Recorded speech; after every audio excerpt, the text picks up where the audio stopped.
Hi.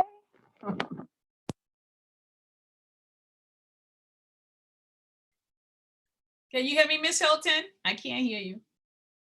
Oh, I was the one muted. Hey, Miss Joy, how are you?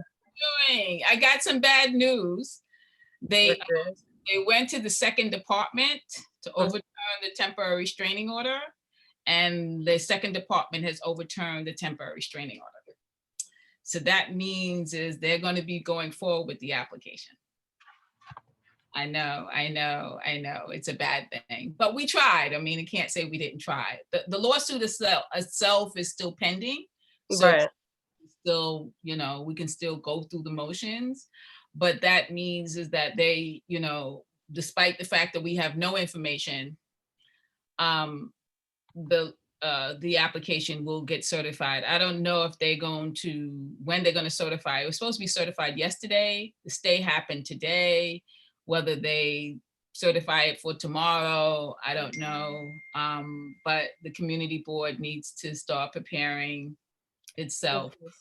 Insane. It's just insane that they've been allowed to do all of this. I know. And the thing is that the temporary restraining order it did not go in front of all of the justices because temporary restraining orders are done like in emergency cases. So it was done by associate justice. So she wasn't even a full justice. So, a lot of times those justices, they're trying to move up in the world. Gotcha. But it's right. Hold on, let me get my dog. Okay. Out of control.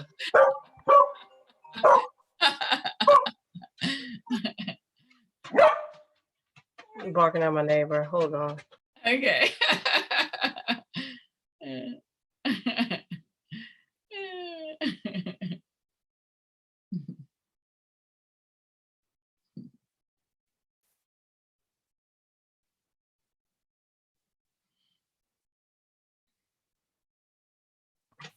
I'll be right back. Khalid, just watch the waiting room.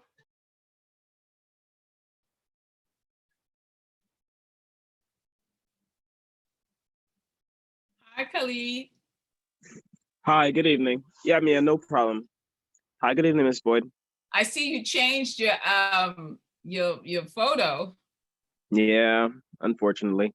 Unfortunately. Oh, you like the other one better?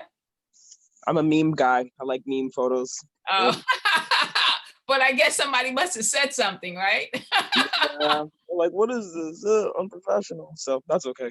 Yeah, I had a feeling you were gonna get some flack for that. I was like, I ain't saying nothing, but I have a feeling. Well, the only reason why is because it's my personal account, but logging in and out of that, it's very annoying. So might as well I'll just make it, publicly okay, I guess. Yeah, you got what is that? Politically correct.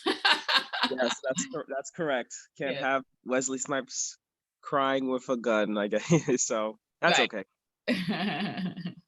But this one, where are you here? You look like you're in some mountains or something. Yeah, actually, that was a birthday vacation in October. I went to California, and this is somewhere between, and it's somewhere between like Thousand Oaks and Malibu, which is like about an hour away from LA. So I was just driving in a mountainous canyon region, and there was a lot of there's a lot of fog and mist, especially in the morning. So in that photo, I was just taking it, but in the background where you see the V shape as the mountains, meet that trench, there was actually a sea of fog that was right behind me at that time, and it was just racing down the like the gorge itself. So it was very nice out there. Yeah. I would really recommend going out there if you ever get a chance and just driving in the canyon mountainous regions. Very lovely. Yeah. Especially for us urbanites who just don't know anything but buildings. Yeah, exactly. And it was a wake up call. Like, maybe I should get out of New York City more and drive, within my own state, go upstate and such like that. So yes, you're correct. It helped to go out and get some nature experience.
Hello, can you hear me?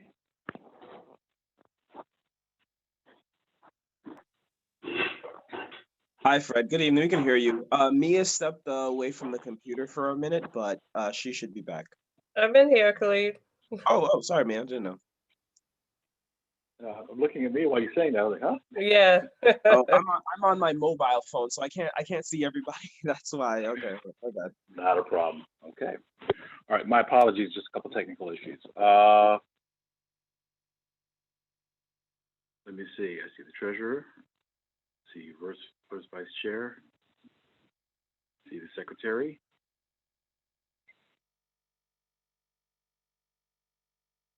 Yeah, I do see 4. Do we have any other chairs on the line?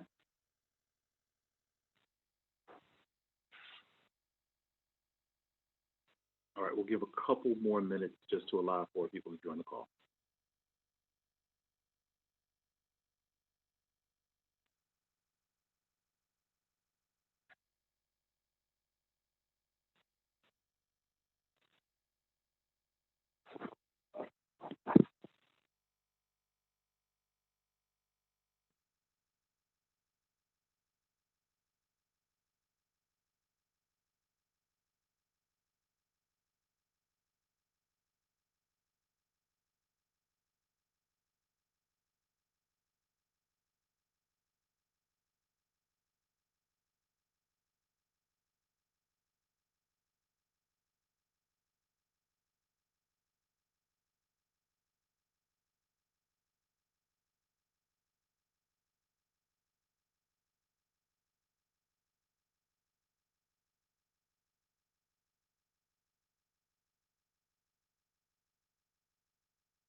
So, Mia? Yeah, I think we're going to begin the meeting right now. Okay, gotcha. Okay. The time is now 7:10. I'm calling this meeting to order. I want to thank everyone for joining this evening for our executive committee meeting for the month of November 2020. We are going to go right into, well, actually, before we go into our committee check-ins, I think we have a few minutes we can allow. It's going to be a relatively short agenda. We can allow brief comments from the public if there are any members of the public who would wish to give a commentary. I think Ms. Boyd, I don't know where she went, but she had some information to share regarding the lawsuit, the TRO for 960. Ms. Boyd,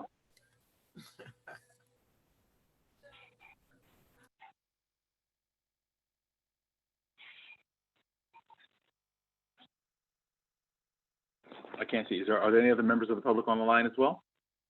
I'm so sorry. I was on the other line and I didn't want to have my conversation. I do apologize. Oh, yes. So as you guys know, I had gotten a temporary restraining order from the lower court, and then they went to the second department, and that temporary restraining order has been lifted. So that means is that they are going to be proceeding with the certification of this application. So you guys, I guess, need to start thinking about,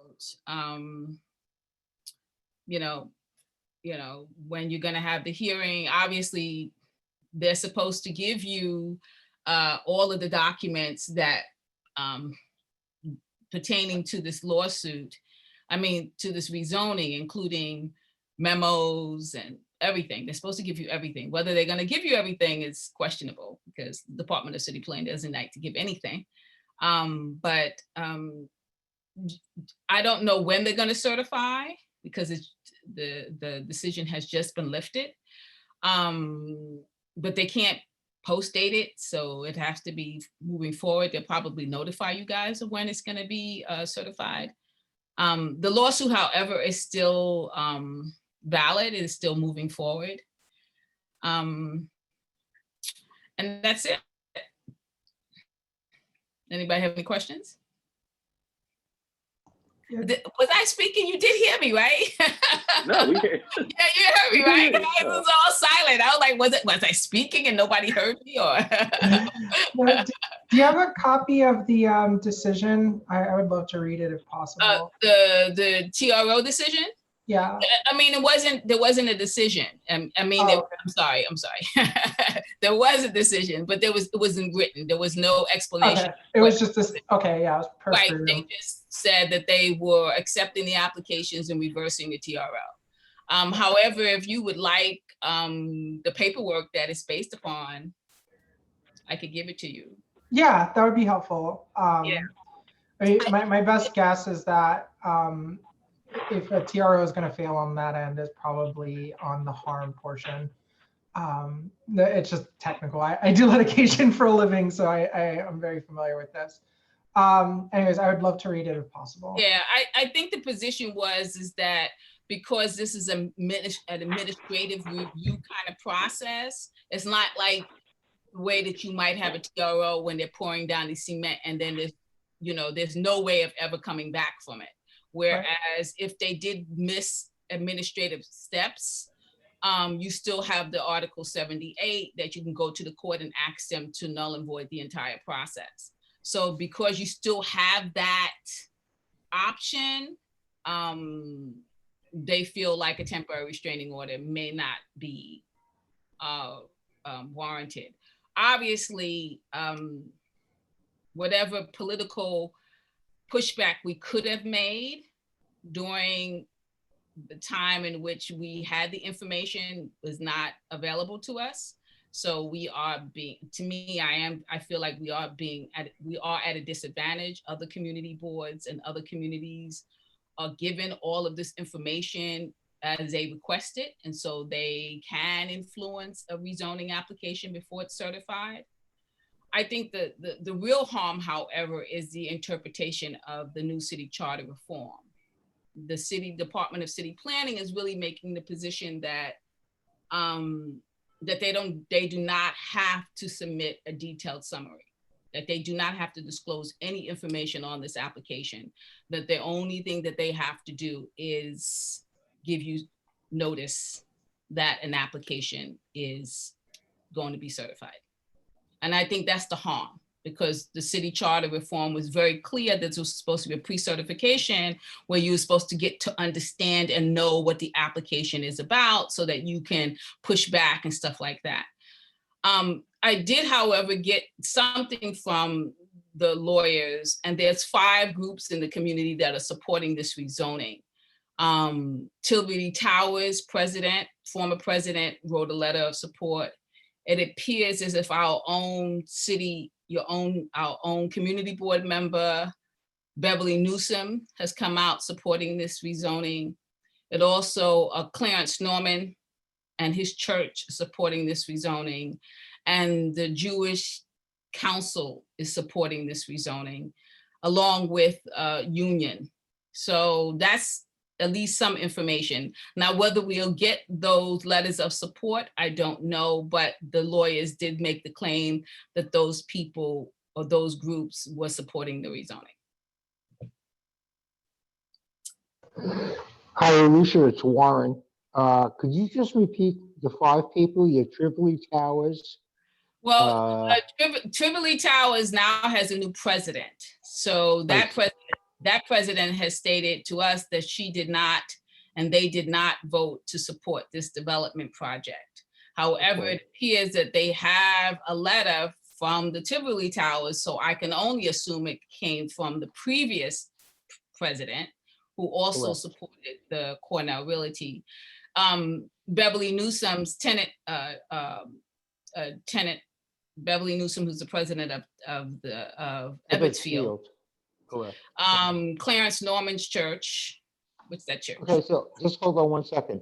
So Clarence Norman's support came from First Baptist? It was on Right. The First Baptist Church is supporting the development underneath Clarence Norman.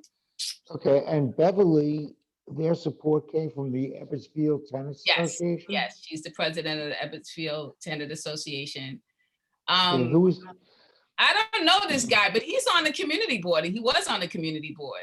Who? Do you know Fred, the guy who's in charge of Tivoli Towers, who's the president of Tivoli Towers? He was on our community board. I'm not sure of his name. I believe she's speaking about Robert Mitchell. Okay, yes. Okay, He is a member. He's current. He's still a member currently? Okay, Currently so yes. So he also, but he's no longer the president. So they might be writing another letter saying they that letter they did not vote on that letter, because I know the members of the tenant association there, and they never voted on that particular thing. So it seems like he went behind closed doors and did that. But they might be writing another letter and If he was, to rescind. Alicia, if he's the old president, it doesn't have much validity. Well, they're Okay? still using it, and I heard that he didn't have permission to even do that. Like, he didn't ask his membership.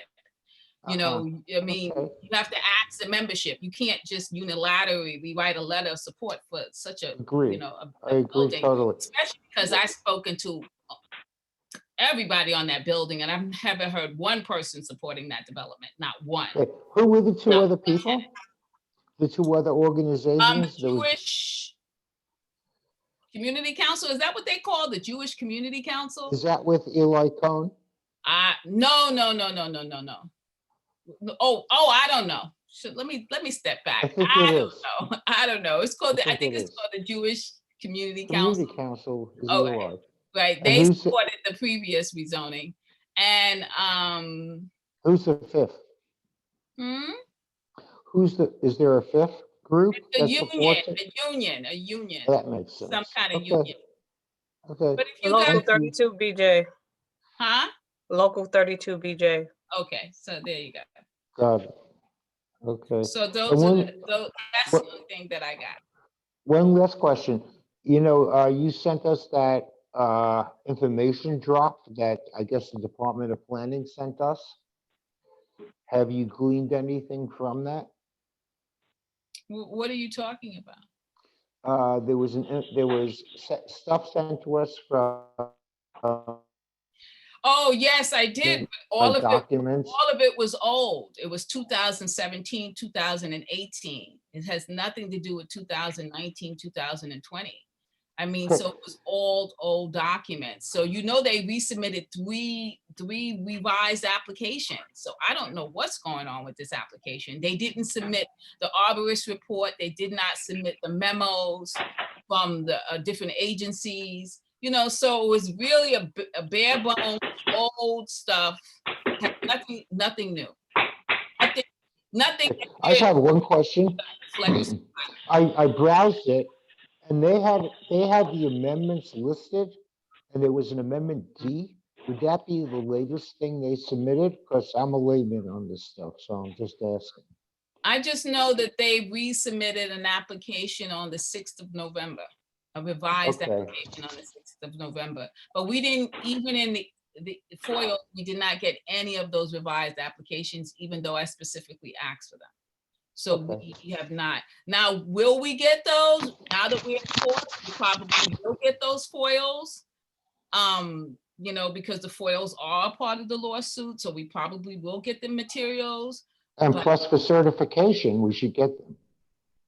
Well, If they no. certify the project, they have to give us the info, correct? Yeah, they have to, but they don't. I'm telling you, I've known Okay, DCP. well, let's take a look.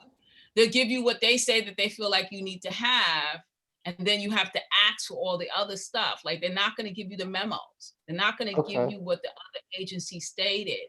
They're not Right. going to give you the arborist report. They're not going to give you the revised applications. They might just, you know, they'll Okay. give you certain things, but they won't give you everything. So it would be important that you ask. Now, they're supposed to give it to you. Now, they're supposed to give you everything that you ask for at this point, because it's Okay. now going to be a certified application. Okay, very good. I appreciate the information. Mhm. Thank you very much, Ms. Boyd. You're welcome. Okay, all right, so we're gonna move on and, we're gonna move on in the agenda. We're going to go to committee reports. The committee chair check-ins. Let's see. Going around the room. In no particular order, I see our treasurer, Madam Chair of Economic Development. You have a report for this month? Hi, good evening, everyone. Good evening. Can you guys hear me? Yep.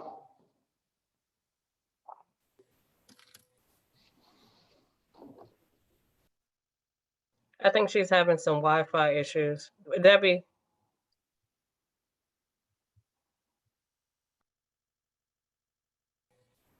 she's having some Wi-Fi issues. You might want to Yeah, I come think back to she's- her. Hello? Oh, hold on. Yeah, You Debbie, can- can you Hi. hear us? Okay. Hi. Hello, everyone. So we had a economic development meeting on November 9th. We had a presenter from the New York City Department of Small Business Services come and present to us about what types of services they offer to local small businesses. And based on the information that Mr. Eric Parker presented us with, there's a lot of information, as I mentioned prior to, that meeting. So we were able to get information which I included in my minutes, so everyone can get a sense as to what is available and pass it on to local businesses, as they meet these people and have conversations with them, because I know there's a lot going on, and in the small business community, and sometimes we just need to have that conversation with them and see how we can help them.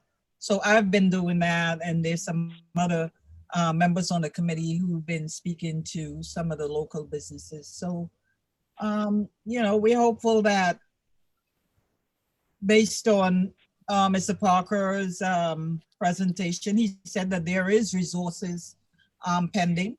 And I told him I hope the focus is on the small businesses, since the large corporations just dive in the last round and took everything. So he said they're hopeful, and they are going to be monitoring, what's going on. So again, the information is included in my minutes for the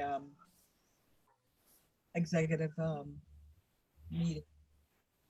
And we are going to continue to, focus on how best we can, at least assist them with, whatever needs that they may have, and try to get them, as much information as we can. So that's the focus of the committee. And that is all I have tonight. Thank you.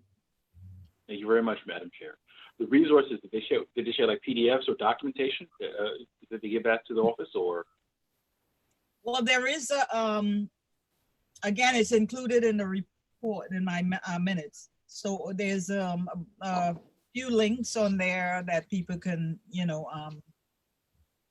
utilize as needed. And maybe Khalid can also upload that information on, social media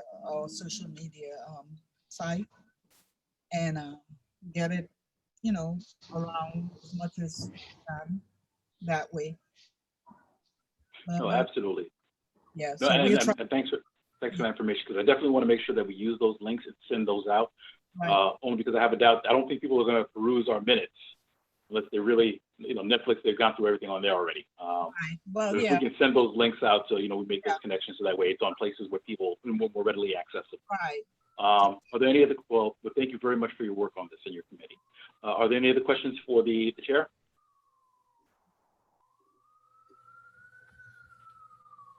Seeing none, we're going to move on. Let's go to the secretary. Alejandro, do you have two reports for us today? Yes. So for the housing committee, we just recently met and tried to discuss what we're going to be doing going forward.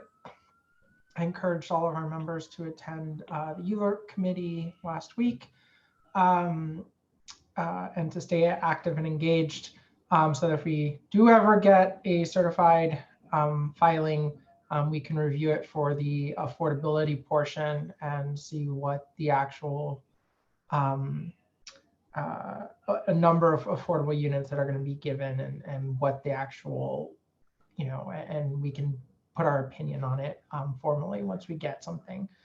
And then we are hopefully tentatively scheduling our December meeting to have a workshop on deed theft and lien sales.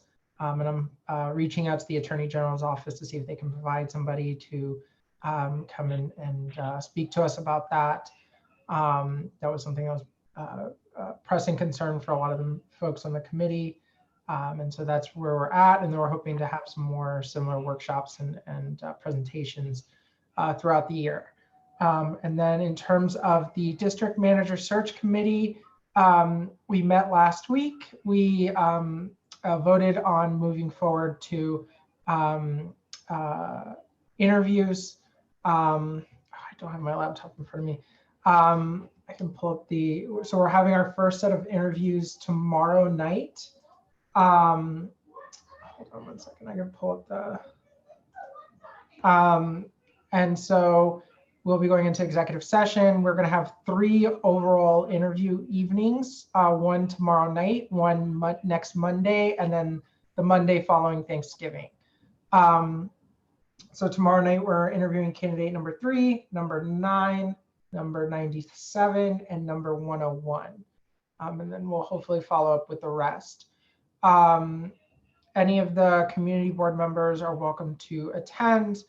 Only community board members can be in during the executive session, but we politely ask that any community board member turn off their camera so that only the committee members will be visible, since it is an interview and we don't want to overwhelm the person with seeing, potentially 10 or 15 faces. That will be going forward. What I wanted to bring to the executive committee is we want to schedule a special meeting because we feel that we are going to have our final candidates by the beginning of December once we finish the interviews. And we want to give an opportunity to the full community board to have a full evening to interview and meet the candidates and have an opportunity to know who they are and hear from them directly, so that there's full transparency and everybody knows what they're voting on at the next community board meeting in December for the hiring decision. And so the special meeting, I don't know when ideally it would be. I think the full community board meeting is probably the 22nd. I don't know if we're going to move it up because of the holidays. And I know it starts. Ideally we could probably do it the week of the 7th. Because I feel like we'll wrap up interviews on the 30th and we'll meet later that week to vote on our final candidates. Okay. All right. Thank you for that. So let's divide it into two parts then. Are there any questions for Alejandro with regards to housing?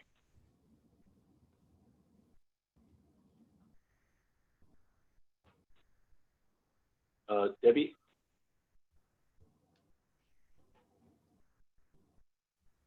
Debbie, did you have a question? Hi, hello? Alejandra, can you? Yeah. Okay, so I was concerned about the development you were speaking about. I'm not sure which development you're talking about. Oh, it was 960. I mean, we can't officially do anything until we get the certified plans in front of us, but I was just making sure that the committee members understood that it will be coming before us at some point soon, and that we will need to review the housing affordability portions, that we can comment officially on that portion once it's before us.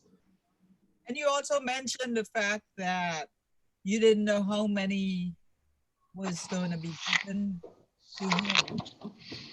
I'm sorry, what? I couldn't hear you. You don't know how many apartments are going to be given. Yeah, I mean, until we get the certified, we don't know what the level of affordability, where the AMI is at, if it's going to be like 50 or 80. Until we know, we can't really say anything. But that's what we want to see: the number of units, the percentage of units, like percentage of income, so that we can understand what exactly is included and who's actually included in these affordable units. Okay. Yeah, I mean, quote unquote affordable. I don't know what they're going to be. Thank you. Okay.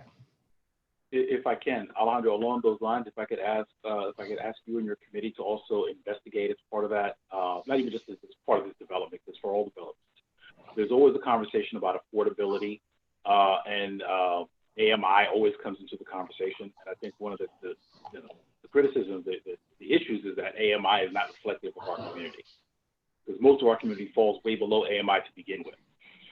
So if it's possible, I'm not sure if this is something that you have, if there are resources, or if it's possible your committee can work on that in terms of really identifying what's the area median income. Because I have a feeling that most of our residents really would probably end up fighting for like 4 or 5 spots. They wouldn't be able to afford even like the 50 AMI or anything else. Yeah. So what is it? I know for our particular area, the AMI is around between 40 to 50, so around 45,000. A family of one is about 80,000 for all of New York City, which is the metric that they use. So to even meet what the community is at, they need the starting point needs to be 50%. Because if you're talking about 80% AMI for a family of 4, that's $90,000 a year, which that's not our community. That's going to be moving in if it's 80%. And then if they have others that are 130%, you're talking about families of 4 making 130,000 a year, which is, that you're approaching people who are working professionals who don't necessarily need affordable units. Right. So I mean, if you can create a fact sheet that has that we can disseminate for the board, just because it level set the conversation we're having. So yeah, I can do that. Thank you so much. Appreciate that. Are there any other questions? Oh, Debbie, I'm sorry. Okay, so what I was going to say that, recommend to Alejandro and, the board is that we have a written argument in terms of the AMI in our community and all of that, because I think it sends a message as opposed to, just that verbal communication. So on that point, actually, I was originally, this was an issue that came back like way back in like February. I was discussing potentially authoring like just a separate independent report, particularly on AMI, because and explaining how the process works and recommending changes. I mean, particularly the problem is that this is based on a federal on federal guidelines from HUD. And so this has to be done at a congressional level. They can't even be done at the state level. I mean, some of them, depending, I think if they redid the 421A tax credit program and set the AMI to census tract rather than HUD, it may help, but I don't know how that affects like state funding and block grants they get from HUD. It may, like, because it's all mixed funding, it gets really complicated. So, you know, that's something that would be a great topic for an actual full report on AMI and how it is affecting our community. And I'll look into it. I mean, I'm more than happy to try and draft something like that, like with my background as an attorney. But like my time is already limited. Hopefully once the district manager search committee process wraps up, I'll have a little bit more time. Thank you very much. All right. So, and now let's go to your other hat. So for the DM search. I'm sorry, Warren, did you have a question? Warren, I see you. That's on mute. You're still muted, Warren. Oh, it's too bad we can't hear you, Warren. We can't hear. We can't hear you, Warren. Well, that got me better. Anyway, Alejandra, I was going to bring up another subject that I hope you can put on your agenda for January. The Armory building is rising. And I rode by it the other day, and the quote unquote housing on President Street, the exterior work is being done, as well as the infrastructure for the buildings are rising. And I know that there is an Armory community board. I don't know if it's met or not, but I think we should get the project manager to a housing meeting.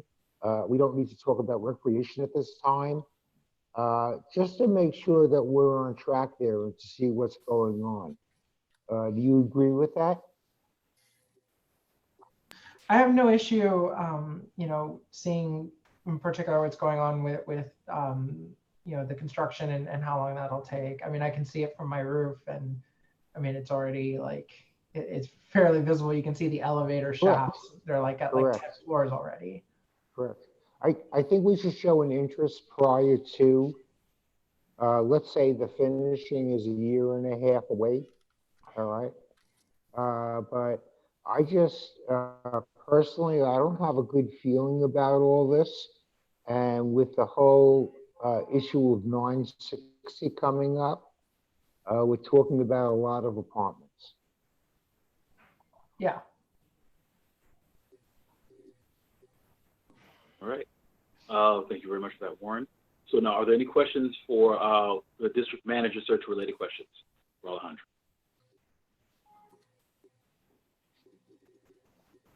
Okay, seeing none. Alejandra, the only thing I'll say is we'll look at the calendar. You know, we'll get, you know, we'll talk to the district office staff team, and we'll see what we can do. December is a notoriously difficult month to schedule in, just because of the religious observances, the holidays, vacation schedules. So that gets a little bit more difficult.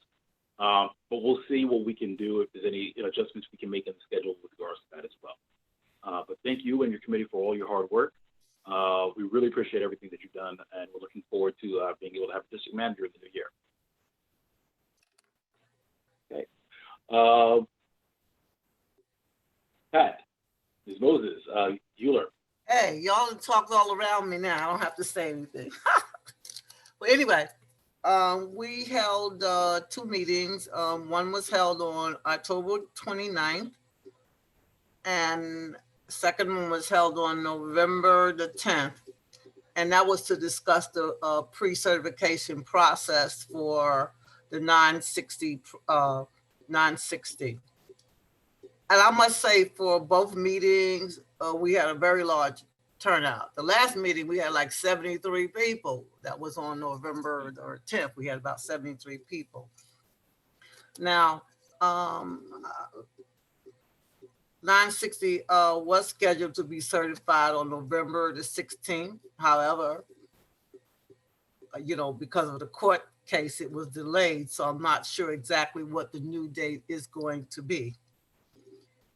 I do know that Fred, I know you sent out a letter and we didn't really get like an answer. However, the gentleman requested one of us call him back, either myself, Mia, or you. And I'm not sure if anyone answered him, called him back, because he wanted to discuss the letter. And the only reason I didn't call him was because I felt that you had written the letter. And so I wasn't too sure if I was supposed to respond to this gentleman. Is Mia in around? So, sorry, Miss Moses, what did you say? Okay, remember he answered he answered you back, and he wanted one of us to call him because he wanted to have a further discussion around that letter. Yeah, he's not answered back to try to schedule anything. No, but remember he wanted one of us to call him. That's what it Yes. said.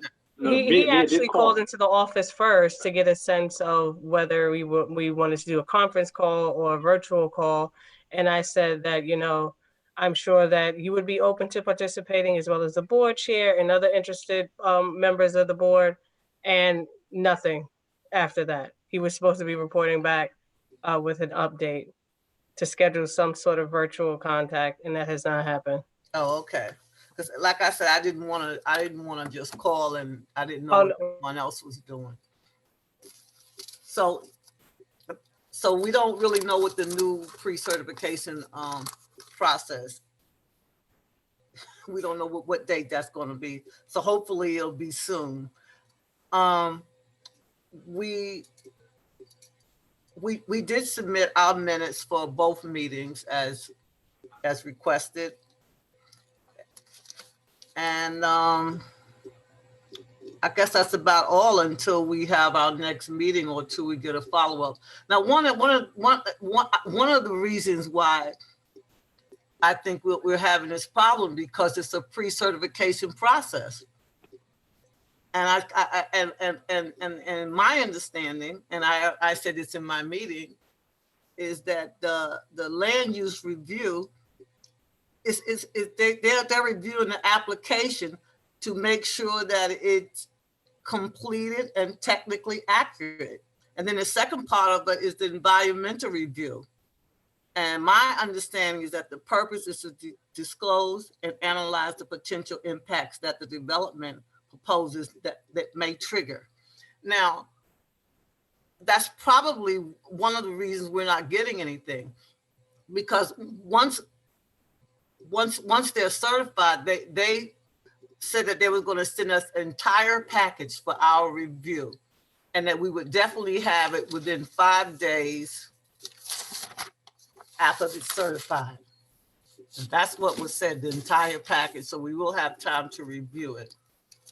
And then after that, our process will begin, because we have to hold a public hearing, and there's a number of rules and regulations that I've looked up that we have to do, and things that we have to put in place. So hopefully we'll be able to put our whole package together. And the chair from housing was at the last meeting also, and hopefully environmental will come in at some point, because there are going to be parts of that certification that, they really need to zoom in and we come together as a whole, especially when we're, when the public hearing is people are going to have all kinds of, I guess, questions to ask, and hopefully the contractor will be there, and that's it. I do have. Oh, I'm sorry. Yeah, Pat? Yeah, I word. do have a question. Okay. And I apologize if I was stepped away for a minute, so you might have answered the question. Did they specifically tell you what items they were going to be giving you after the 5 days? The entire package, Yeah, but what does that mean? the application, everything, every single thing. Because that's what the certification is. They have to give us everything. Okay, well, I tend to be a little bit more specific. So, you know, are they going to give you the memos? Are they going to give you the studies? Are they going to give you the arborist study? Are they going to give you, you know, the community benefits agreement? Are they going to give you the letters of support? Are they going to give you everything that's connected to this rezoning? Well, if I could just jump in, Oh. the thing is, we don't know what they're going to do at this point. Which is part of the reason why we drafted the letter and said specifically, these are our documents that we want to make sure we have. So we've already jumped ahead of that one. We'll know when we get the package. And I think part of the reason why we wanted to have this conversation early is to see that when it comes, we can see where there are gaps or information that we want to have, and we can get right on board in terms of saying, by the way, we also need this additional documentation. Okay, So that is part of the plan. so and Okay. just for clear, because it took you a while to write that first letter, Fred. It took you 10 days. If the community were to review these documents and immediately flag that there are things that are missing, how long would it take you guys to respond back and ask them? Do you have to go through the formal process that we did before? Because each day is a delay each time. Because let me tell you something, those documents are enormous. These are technical, you know, issues, and they're going to give you thousands of pages. And so, you know, by the time somebody actually understands what's going on with them, and then finds out, oh, this is missing, that's missing, we don't have this, we don't have that. How is this going to move forward quickly so that you can get the documents? Well, you know The what? chair, well, I'm sorry, Pat. I'm sorry. So the chair of ULURP, myself, and the district office will be working in tandem with this. So it's not necessarily going to be something that's in Fred's plate. We'll be working together in terms of identifying documents, seeing what things are there. And the district office and the ULURP chair have been very good about sharing information as we get it as well. So we plan to make sure that we're doing this as quickly as possible. So all hands up. So if I would, for example, if I were to look at some of the documents and I realize that we don't have certain documents, who should I be contacting to ask that those documents be given? The work, all these efforts are going to be coordinated through the ULURP committee. So the ULURP chair would be the point of contact. Okay. But And I would CC it to Ms. Hilton. what I was going to Hi, say is that when something is pre-certified, every little piece of paper where they turn something down or whatever, ask them to resubmit something, you're not going to get every little piece of paper like that, because that's what the process is for. So you're going to get the final papers of that once. Yeah, but I'm not asking, right, and that's the point, Pat, is that you have to find the information that led up to the decisions. You just don't want the fact, because they're going to come back. I just want you to know, I did get a piece of document that says that there's no adverse effects are going to happen to this garden. They already have made that determination. So we need all of the paperwork that drew them to that conclusion. But how do you know that? We don't know that. Well, I'm sorry, hold on. Listen, in the interest of time, we need to move the agenda. But just to finish the point, and we're going to move on, unless you have anything else to add. We have the ability to request whatever documentation we need to request. We can request a draft memoranda if we want to. We can request all those things. But it doesn't make sense for us to say that they're not going to give us something when they haven't given us anything yet. We'll have an opportunity. And again, ULURP chair, the district office team, we are all going to be available, and we're going to be moving as quickly as possible, understanding that we have a limited time in which we can do this, especially with the holiday season. So we'll be working very quickly. Excuse me, Fred, it's Warren. Hold on. I just want to Warren, I'm sorry, remind everybody. hold on. One question, hold on. Warren, make your point. Pat, finish it up after that if you have any other last comments, and then we're going to move on to the agenda.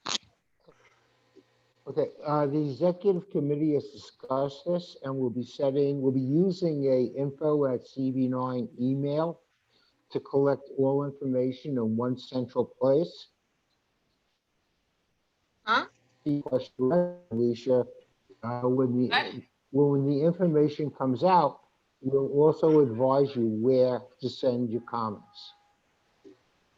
Okay, so you don't have to worry about this and that. We're having one central email, and that will collect all the information and keep it in an organized way. Well, everything goes through the board. I mean, I don't get any personal. No, this is a board email. So Right, this it's a is board to email. say, this is an email that we have. And that everybody who has comments, because this is going to be a huge issue, and there's going to be plenty of comments from a lot of people. So what we're trying to do is do a dedicated email, so everything is kept in one place, and administratively, the board office can keep track of it, and the chairs can be aware of it as it comes in. Well, yeah, everything goes through the board anyway. I don't get anything. Right, but Is we're at my just doing a house. dedicated email to keep this organized. We're Yeah, trying well, to avoid that, Pat. We want one email for this subject, that's all. okay. Well, anyway, if we can talk about it some more at my next meeting, which is on December 8th. If you want to have a long conversation about with what's happening. Hopefully, we'll have some more information before November 8th. Hopefully. Correct. One of the things I just wanted to request from Fred before you moved on, I would like to have, I haven't had minutes from anyone, so I have no clue as to what any group is doing. And to me, the executive committee should see that that's what the executive committee is all about, to see that we get out information. I've not gotten not one minute from anybody, not even the board. And I think that once we submit, if you're asking us to submit our minutes on time, then I feel that you should send the minutes out to the members so that everybody knows what's going on. That's it. No, point taken. Mhm. And we'll work with the district office team in terms of making sure that there are reminders sent out to all the chairs after your meetings. I think, as a matter of fact, part of the training, we said that, listen, 3 days after your meeting, the minutes should come into the board. The idea being that all the reports that we're hearing this evening, we already have. And it's just a matter of sending a package out to all the board members. Right, but if we do it monthly, we don't have to have the whole bunch of stuff, we can read as we go. Point taken. No, point taken. And Right, I would also ask, because I do agree with Pat, that also be placed on the website, because I've looked at the website looking for minutes, Sure. and the minutes have not been updated on the website. So not only should it be disseminated amongst the members, but it should be given to the community via the website. Duly noted. Okay, thank you very much. Are there any other chairs? I'm looking, are they, actually, I'm sorry. Warren, can you give a report for the Parks Committee? Yes. Yes, I can report for the Parks Committee. Vivia has asked for some personal, so I'm filling in for her. I did run the Parks Committee a couple of years ago. We have a very good committee. The skill sets of the members of this committee, both the residents as well as the board members, really for the first time represent the true meaning of the committee, meaning there are people with expertise in parks, recreation, as well as in culture. So at our last meeting, which I deemed as our first meeting, I was at the previous meeting, what we've done is we've decided who's going to do what, who's going to handle each of those 3 topics. And then those people are going to come back and start talking about objectives. It's obviously that what we really want to do is that in each of those areas, especially culture, is how do we bring those institutions, i.e. library, museum, BAM, BRIC, okay, into our community to make up for the loss because of COVID-19. So it's a work in progress, but we are moving forward and we have a great committee. So I expect some results from that. Okay. The second thing I'd like to speak at, because Fran isn't here, is health. And this is not a report on the committee, but a report of what's going on within our district. My other hat is the chairman of the Kings County Advisory Board. And I just want to reiterate to everybody that we are in a very serious moment right now. The figures are going up, the testing is going up, the results are going up. The most important thing is that we really adhere to very simple principles. Wearing a mask, and that's, you don't know how important that is. And number two, not gathering in large crowds. And that's the only way to bring down the numbers. On a positive note from Kings County, you know, and I'm going to preface all this saying that they have learned a lot from the last crisis, meaning in the springtime, and also they have a lot to learn, is the best way to put it. And as scientists, they know this. So they are preparing for the next wave. So far, it's been minimal in our catchment area, but they are preparing. There's been a lot of infrastructure changes, i.e., the hospital has built certain, quote, hot areas for COVID-19 patients, as well as there's been a increase in the number of people coming in who aren't as sick, which is really important because everybody is very aware. So it's a positive note. The other part is that go and get tested. It's so important. You don't have to, I get tested every week because I'm at the hospital, but go and get tested, see what's going on. And most importantly, you know, please wear your mask, stay away from, you know, large crowds. I'm not going to comment on Thanksgiving because I think that's a personal thing, but there are a lot of cases cropping up. Thank you. Okay, thank you very much. Are there any questions with regards to parks? Okay, seeing none. Are there any other chairs who are on the line that I have not spoken yet?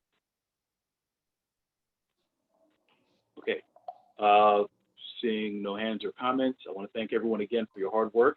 And the reward for good work is more work. So we still have a lot to do. But I'm very excited about our leadership and our the leadership of all our committees, and I'm looking forward to even more greater things coming out of our committees. We're now going to move on to the agenda. We're going to go to the office administrative check-in. Mia, do you have any updates you would like to give the executive committee? I guess I could just pick up where Warren left off. Due to a spike in COVID, the board will be partnering with Test and Trace Corps, doing a pop-up at the office next Tuesday. Between 10 and 3 p.m. So we will be disseminating PPE and COVID literature.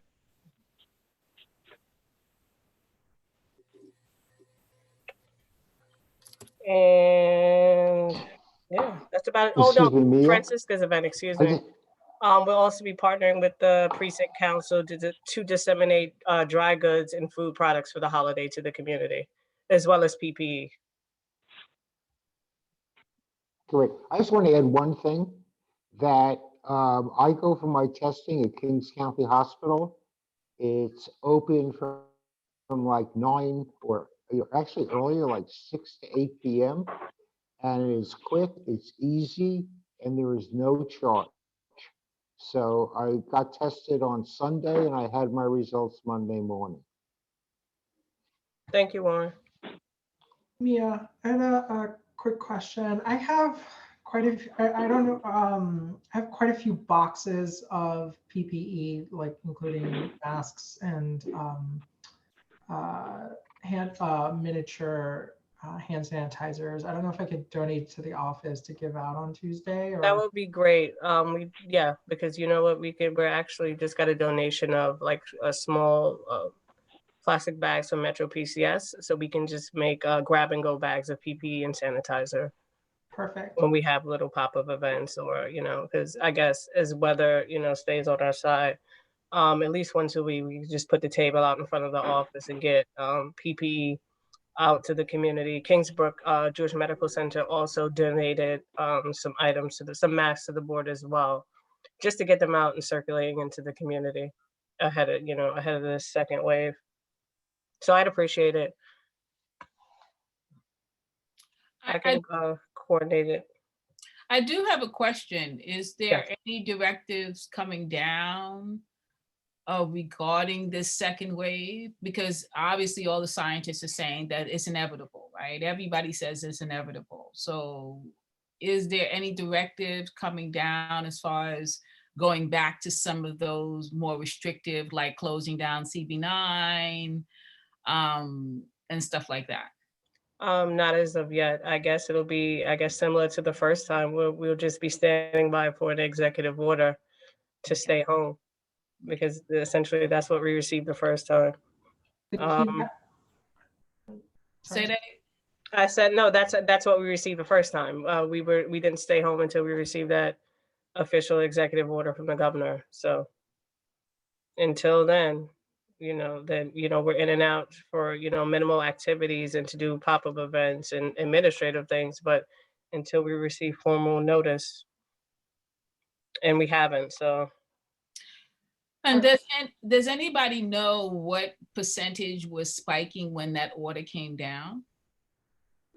So last time that the orders came down in March, that was a completely different scenario because testing wasn't widely available like it is now. So I think it's a little harder to compare the two. But it's been widely said that 3% is the kind of threshold percentage. I think we're at like 2.8. yeah. So if we Less than go that, I think it was like above that, 2.5. But there actually, I was on the Department of Health call on Friday. There are pockets in other community boards where it was already 3.25 and rising. So there's smaller hot spots, and I think they've been targeting with their test and trace corps, trying to send them in and get information up on the link kiosks about testing. Because essentially, when the test and trace corps come, they actually are supposed to direct constituents to the nearest COVID testing site, and try to get to confirm that they will go and get tested. So it is very scary. And there's probably the rate is probably higher than we know because everyone is not open to being tested. So in terms of the Aye. sources, we'll really hear from, really the real authorities are going to be the city, and then that next level is the state. So I think, between the executive orders issued by the governor and whatever other mandates, administrative mandates are given by the mayor to the agencies, that's how we'll know. So there was a continuation of the executive order for us to be able to continue to operate electronically. So that's going through December, I believe, December 4th, if I remember correctly. But otherwise, as a board, our position is we're not going to jeopardize anybody's life. So we're going to definitely, we're going to continue to push for social distancing, working electronically, working remotely as often as we can if necessary. We're going to continue to advocate for people to wear masks, to be safe, socially distance. And if you hear or know of any situations, please, that's part of what the district office team does as well. So you let us know. We can always, they'll do what they always do. They'll make those referrals to the appropriate agencies to make sure that, we're taking care of each other and people get taken care of. So I just because I just need a little clarity, I do apologize. So it's kind of known that if statewide we go past 3%, they might put in the more restrictions and send people home. Is that my understanding? That gets a little tricky because I think even the governor just had a conference the other day where the state may be rethinking the 3% threshold.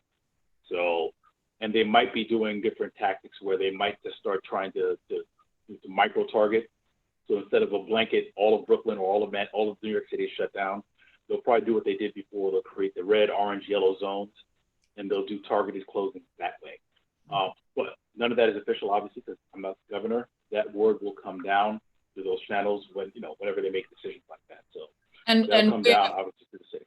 I'm sorry. and where are we at currently, our community? In terms of percentage, In percentage, yes. I don't Hi, have I that can answer information. that.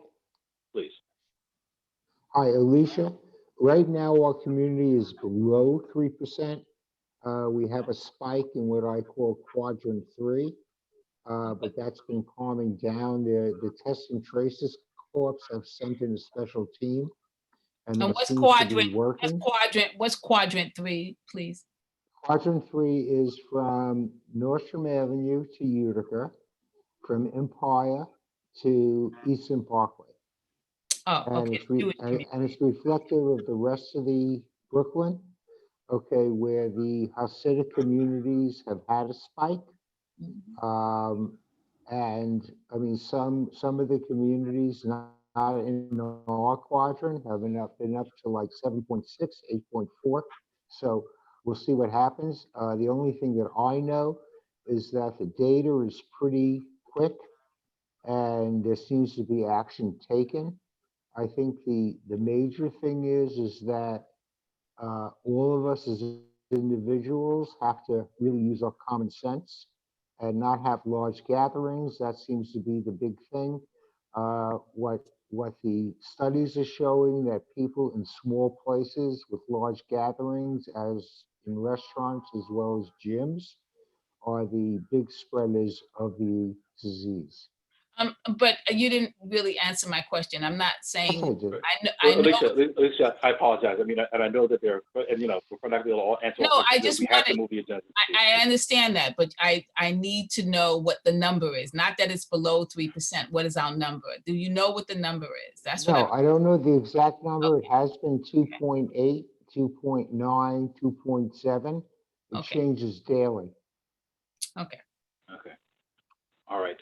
So moving on the agenda. So I'm sorry, Mia, did you have anything else for your administrative report? Yes, I actually thought it would be a great idea. I was to perhaps New York Cares has their campaign every winter to collect winter coats, and although because of COVID we can't do the traditional be a site drop, but I thought it would be great if we can get the membership to at least donate one coat each, and then the board staff do a drop to a community partner because they will have community pickup spots.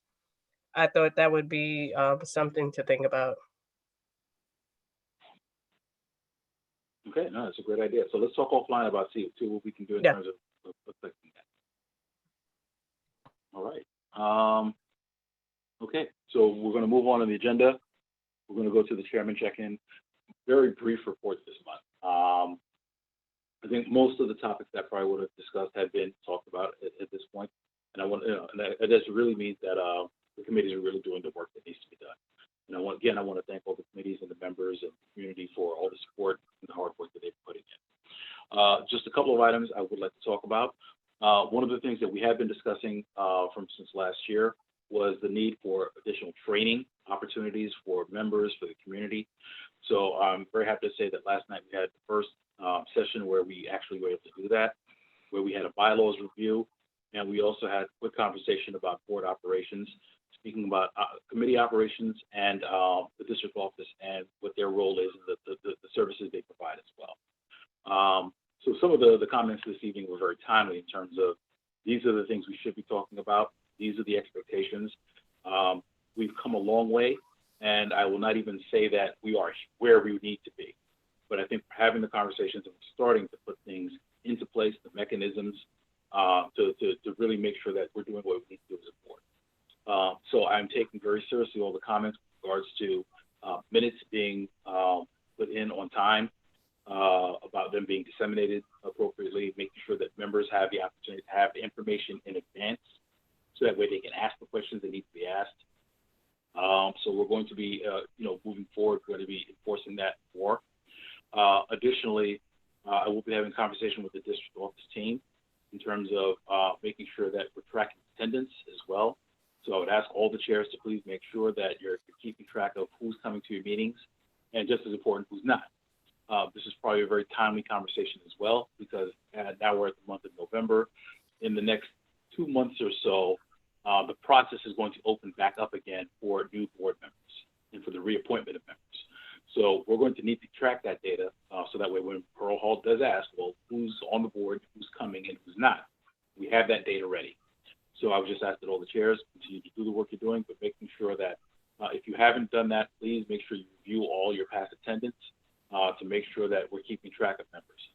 And if you do see members that are getting in trouble, please let us know so that way we can have the conversations.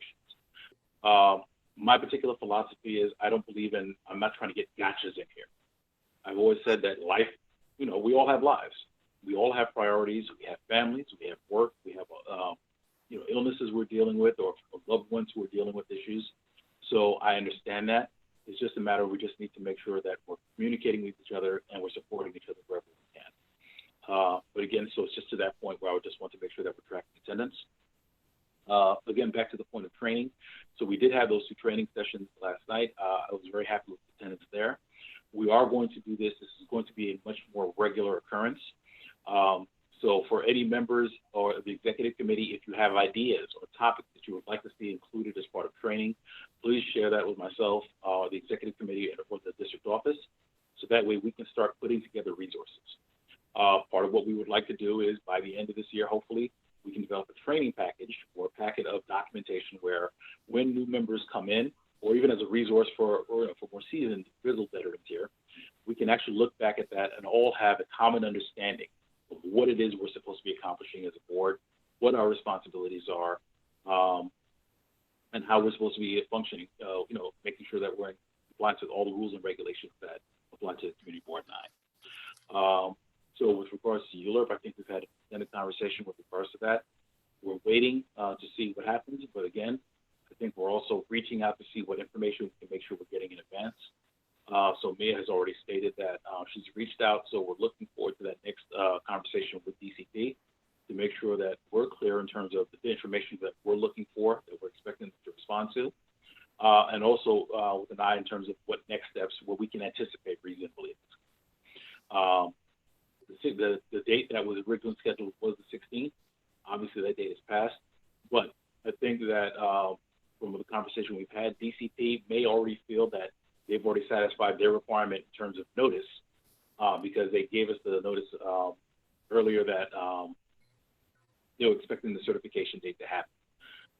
Those are all conversations that are in flow, but we're having those conversations, and we'll always make sure that we're dealing in the best interest of CV9 and our residents.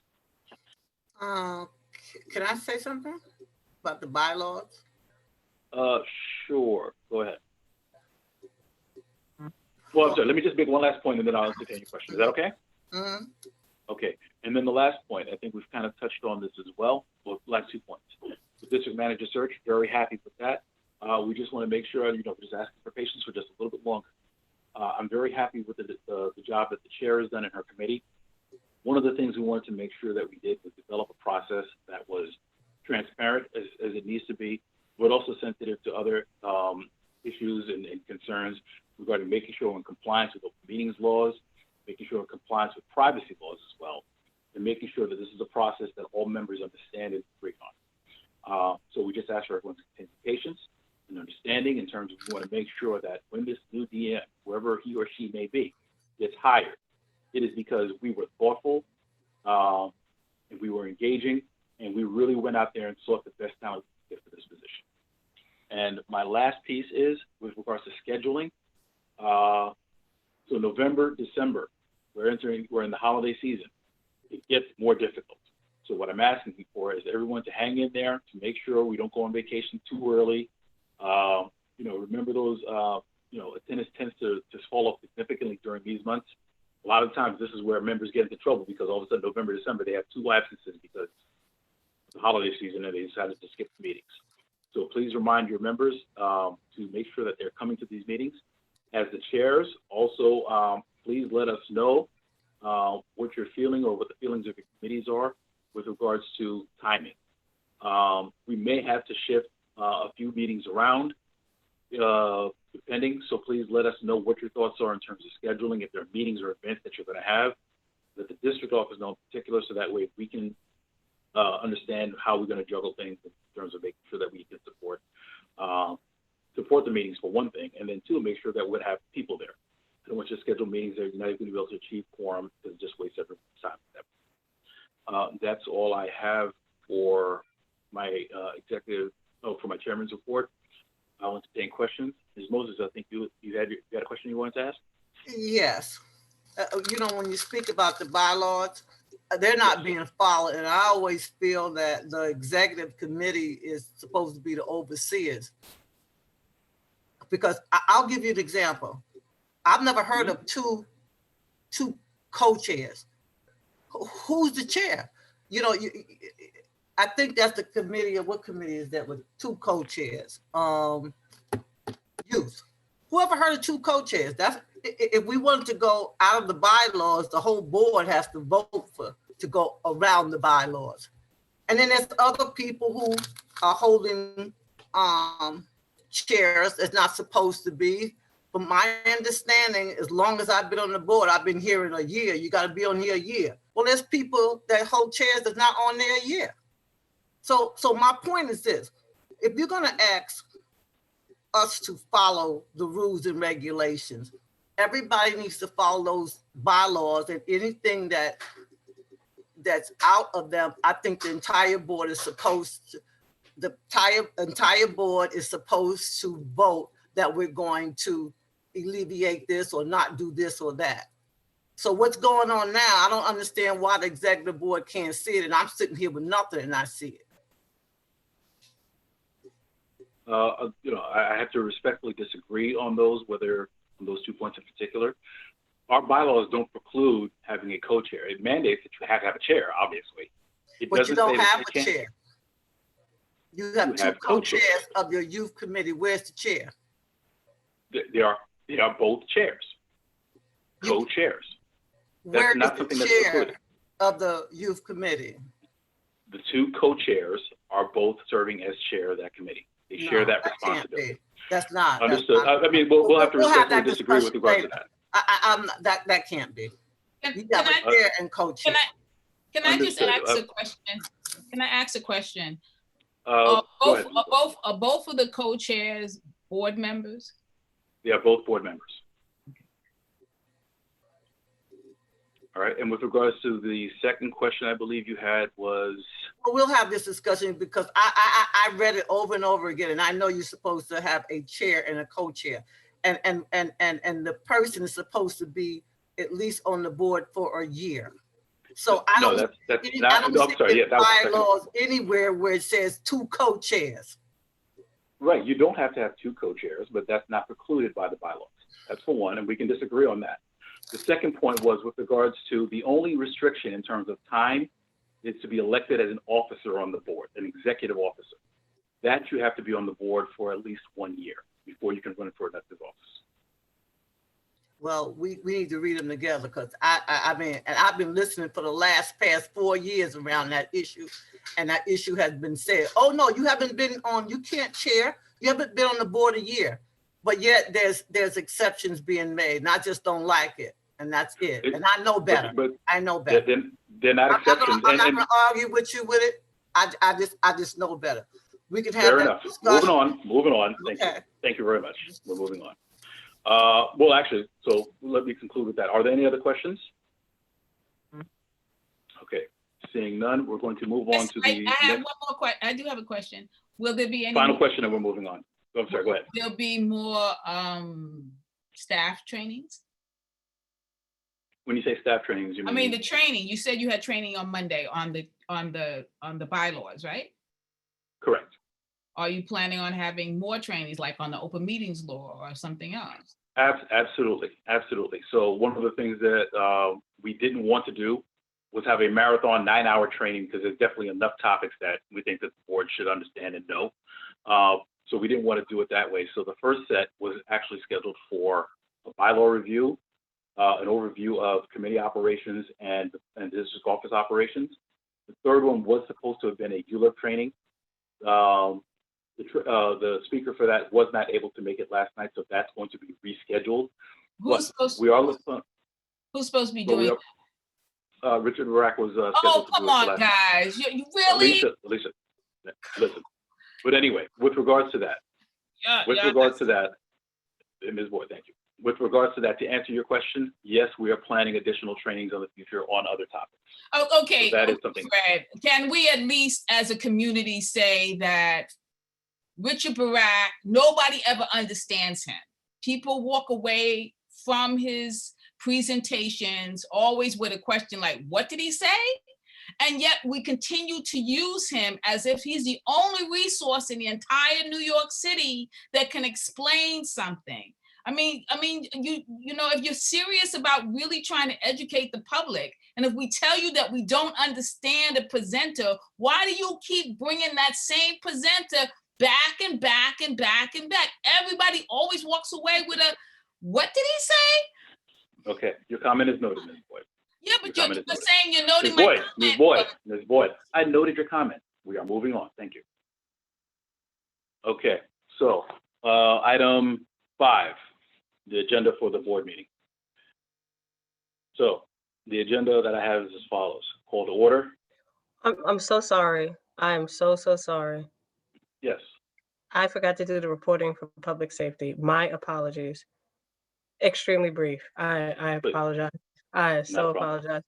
apologize. There were 2 applications. There was Hadassah Corp., which already had an SLA, which already had a liquor license with wine, beer, and cider, and it was only a class change. FDNY and NYPD have confirmed that there were no incidents at the site. And the second was for Mama Luisa's Sandwich Shop on New York Avenue. And it's wine, beer, and cider, not full liquor license. And of course, it was no incidents at the Sandwich Shop. Okay. My apologies for that. Sorry, guys. All right, not a problem. Was there a vote? Was there a quorum? Or was there a vote taken by the Public Safety Committee? The committee supported both applications. Okay. All right. Are there any questions? The members of the executive committee, well, members of the executive chairs, are there any questions for me with regards to the applications? And just to give some, Esla Hadassah Corp., they're located at 43 Lincoln Road. Their DBA is XI Restaurant. I believe they're at the back end of the Q train. They're next to the Lincoln Market, the Mexican restaurant there. And of course, Mama Luisa's Hero Shop is 609 New York Avenue. Okay, thank you for that information. Are there any questions with regards to these applications? Nope.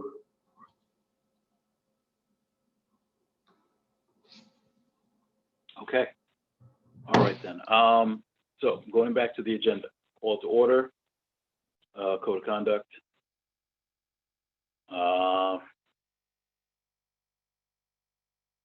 Sorry for the public session.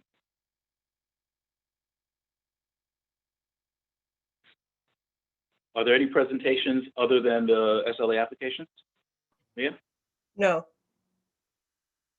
All right. The only thing I would ask is if you could check with One Brooklyn to see if they had any updates they wanted to provide, and give them 5 minutes during the presentation period.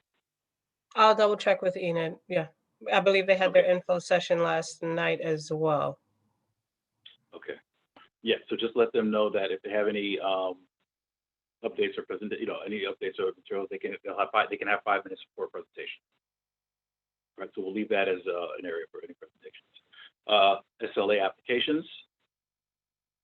So it's the 2 applications you just indicated, correct, Mia? Correct. As the Hadassah Corp. And Mama Luisa.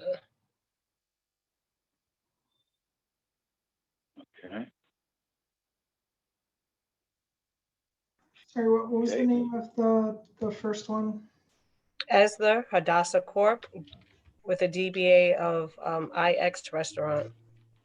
Okay. 43 Lincoln Road.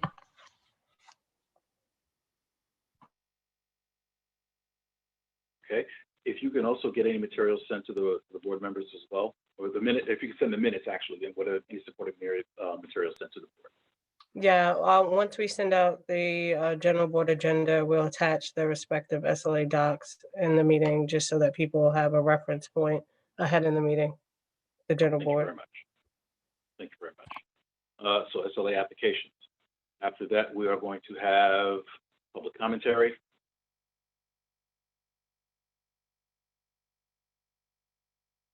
And we will have acknowledgements.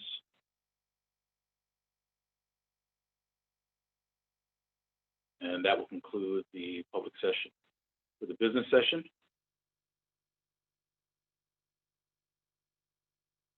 we're going to have roll call, approval of minutes,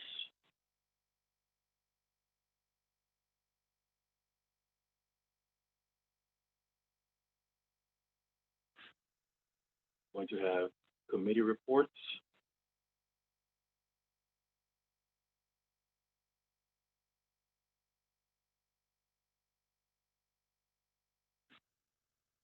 Debbie, would you like to give it? Do you need to give a treasurer's report this month, or are you good with this? You're on mute. December. Not a problem. Okay, so then we will have the chairman's report.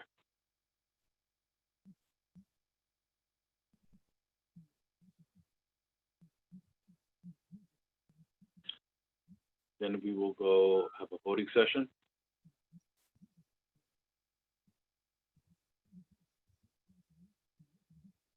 We'll have old business.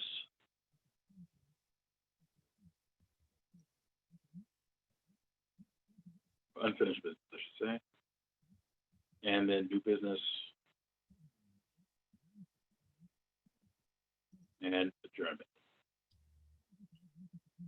Can I just say that the last meeting that I went to was just too long when it came to pronounce. I mean, some people were very discouraged the way in which people's names were really kind of disrespected. And there was a feeling that there wasn't a lot of respect being given to the board members because of the way in which their names were being presented.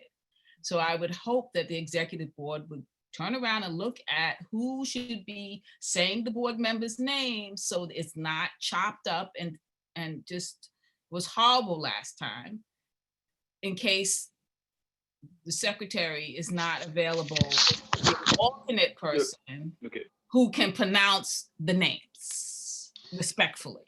Hi, Thank this you. is Thank you. Warren. Warren. I No, just want to say, no, Warren, stop.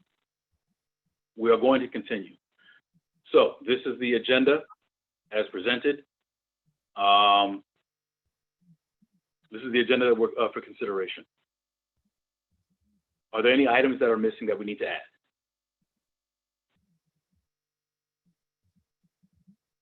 Okay, seeing none, I'll entertain a motion to adopt this agenda for the meeting, our November meeting. So moved. Moved by Alejandro Carl Brayo. Do I have a second? Second. Second by Debbie Timothy. All right, all those in favor of the adoption of this agenda, please say aye. Aye. Aye. Aye. aye, and I hope I didn't chop that up. Are there any opposed? Are there any abstentions? Seeing none, the motion carries. The agenda is adopted for this month. Okay, so we're going to go on to item 6. Is there any other business that the executive committee needs to consider at this time?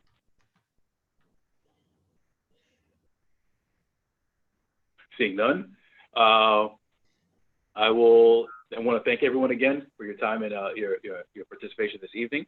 I will see everyone next week for our community board meeting, our general meeting. This time I'll entertain a motion to adjourn. So made. So moved by Warren Burke. Do I have a second? Oh, y'all want to stay? Is that what it is? Seconded by Alejandro. All those in favor? Aye. Aye. The ayes have it. Thank you, everyone. We are now stand adjourned, 8:30 p.m. Everyone, And take care, stay safe, and we'll see you next week.